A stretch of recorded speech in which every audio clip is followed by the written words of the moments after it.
ইংরেজবাজার পুরসভার উদ্যোগে ঢালাই রাস্তার কাজের শিলান্যাস করা হলো শুক্রবার সকালে। প্রায় 7 লক্ষ টাকা ব্যয় করা হবে ড্রেন সংস্কার ও ঢালাই রাস্তা। ইংরেজবাজার পৌরসভার 18 নম্বর ওয়ার্ডের শাকোপাড়া এলাকায় কালী মন্দিরে পুজো দিয়ে নারকেল ফাটিয়ে রাস্তার কাজের শিলান্যাস করা হয়। ছিলেন ইংরেজবাজার পুরসভার পুরপ্রধান কৃষ্ণেন্দু নারায়ণ চৌধুরী, বিশিষ্ট আইনজীবী অসিত বরণ বোস, স্থানীয় কাউন্সিলর নিবেদিতা কুণ্ডু, প্রাক্তন কাউন্সিলর আশিস কুণ্ডু সহ পুরো আধিকারিক ও ওয়ার্ড কমিটির সদস্যরা।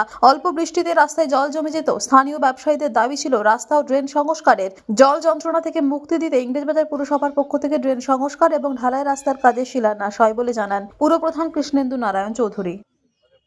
এখানে শাকোপাড়ার এই রাস্তা, সেটা অনেক দিনের ডিমান্ড ছিল।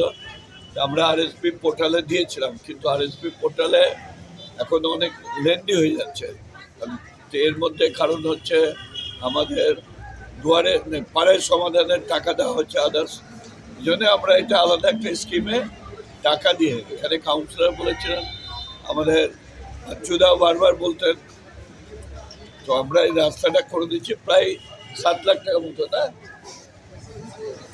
7 লাখ টাকার মতো এটা খরচা হবে। জল জমে যাচ্ছিল, এখন কি হ্যাঁ, এখন ভালো হয়ে যাবে রাস্তা।